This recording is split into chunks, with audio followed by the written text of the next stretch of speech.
Ah, le fameux cahier de vacances. On connaît tous cette scène. Il est là, acheté avec les meilleures intentions du monde, et il reste sur la table de la cuisine jour après jour. Et chaque jour qui passe, la culpabilité monte, le stress s'installe. C'est un grand classique pour beaucoup de parents d'enfants avec un TDAH. Mais et si la vraie solution n'était ni de forcer, ni d'abandonner complètement? Voilà, c'est exactement ça. Cette citation résume parfaitement le conflit antérieur. D'un côté, il y a cette peur, cette angoisse que l'enfant perde tout ce qu'il a appris pendant l'année. Et de l'autre, on voit bien que pour lui, ce cahier, c'est une véritable punition. Résultat, les vacances se transforment en champ de bataille. Et c'est franchement épuisant, pour tout le monde. On se retrouve vite coincé entre deux choix qui semblent être les seuls possibles. Soit on impose le cahier et on gère les crises, soit on laisse tomber et on se sent coupable. Mais en réalité, il existe une troisième voie, une approche bien plus maligne qui respecte le fonctionnement si particulier du cerveau TDAH, tout en s'assurant de maintenir les compétences. C'est cette voie-là qu'on va explorer ensemble. Bon, alors, allons droit au but. Le problème, ce n'est pas l'enfant. Et ce n'est pas le parent non plus. Le vrai problème, c'est l'outil. Le cahier de vacances classique est juste fondamentalement inadapté au fonctionnement neurologique d'un enfant avec un TDAH. Un cerveau TDAH, pour faire simple, c'est un cerveau qui a un besoin quasi vital de stimulation, de nouveauté et de récompense rapide. Et là, le décalage est juste énorme. D'un côté, le cahier qui demande de se concentrer longtemps sur des exercices répétitifs. De l'autre, un cerveau TDAH qui, lui, carbure à l'intérêt, à la nouveauté. Le cahier demande de rester assis, immobile, alors que ce cerveau a souvent besoin de bouger pour pouvoir réfléchir. Et puis surtout, le cahier offre une récompense très lointaine, genre avoir de bonnes notes à la rentrée, alors que l'enfant, lui, a besoin d'un retour immédiat pour rester engagé. C'est l'incompatibilité parfaite, en fait. Pour le dire autrement, la répétition, ça vide littéralement les batteries de dopamine, le fameux neurotransmetteur de la motivation. Sans une récompense tout de suite, l'intérêt disparaît en quelques secondes. Une page pleine à craquer d'exercices, c'est une montagne visuelle pour un cerveau qui a du mal à filtrer les infos. Et le pire peut-être, c'est que ce cahier finit par représenter toutes les difficultés de l'année scolaire. Ça devient un symbole d'échec, et ça c'est terrible pour l'estime de soi. Donc, il y a un point crucial ici, c'est de revoir l'objectif. Le but des devoirs de vacances, ce n'est pas d'apprendre des choses nouvelles, c'est juste d'éviter que les acquis de l'année s'évaporent. La mémoire de travail d'un cerveau TDAH est souvent plus volatile, donc ce qui a été appris en juin peut très vite être oublié en juillet. Le but, c'est de maintenir, pas de progresser. Et pour ça, franchement, 10 à 15 minutes par jour, ça suffit largement. Ok, alors, comment on fait concrètement? Passons aux solutions.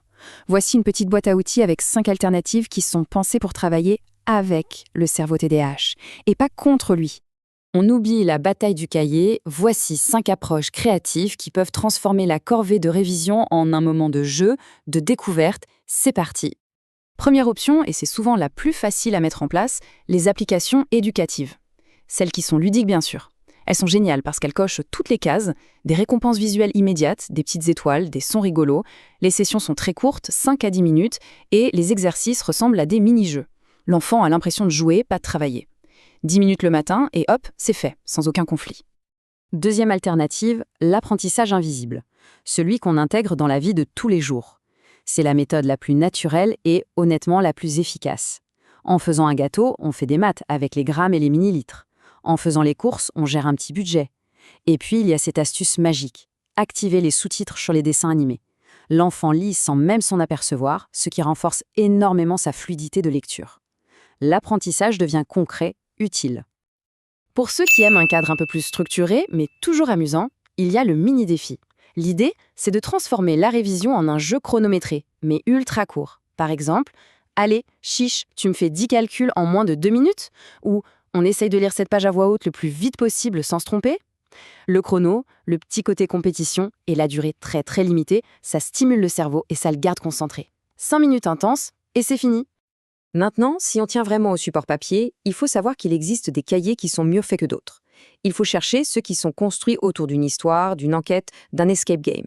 Visuellement, ils doivent être aérés, colorés, pas surchargés. Et il y a une règle d'or à respecter. Une seule page par jour, choisie par l'enfant. Ça lui donne un sentiment de contrôle. Et jamais, au grand jamais, plus de 10 minutes. Et enfin, ma préférée, l'alternative des projets. Au lieu de séparer les matières de façon artificielle, on lance un projet qui va tout intégrer naturellement. Ça peut être de créer un petit journal de vacances, d'organiser une chasse au trésor pour les cousins, de construire une maquette. L'enfant va lire, écrire, calculer, planifier, mais tout ça pour un objectif concret, qui a du sens pour lui. C'est de loin la méthode la plus complète et la plus motivante. Très bien. On a les outils, maintenant comment on met tout ça en musique pour avoir un plan de vacances qui soit vraiment sans stress? La clé, c'est le timing. Voici un plan tout simple, en 3 temps. D'abord, et c'est le plus important, les 2 premières semaines, on ne fait rien. 0 révision, nada. Le cerveau d'un enfant TDAH sort d'une année scolaire complètement épuisé. Il a besoin de débrancher, de recharger les batteries. Ensuite, seulement, on passe en mode maintenance douce. On choisit une des alternatives et on y consacre 15 minutes par jour, pas plus. Et enfin, la dernière semaine, on réintroduit en douceur les horaires de coucher et de lever pour préparer tranquillement la rentrée. Bon, mais il faut aussi être réaliste. Parfois, même avec les meilleures stratégies du monde, l'enfant refuse tout. Ce sont ses vacances, il a le droit de ne rien vouloir faire. Alors, que faire dans ce cas? Tout est dit ici, c'est ça le point crucial. La relation avec son enfant, sa santé mentale, son bien-être émotionnel, tout ça est infiniment plus précieux que quelques exercices de maths. On ne sacrifie jamais la connexion familiale pour des révisions.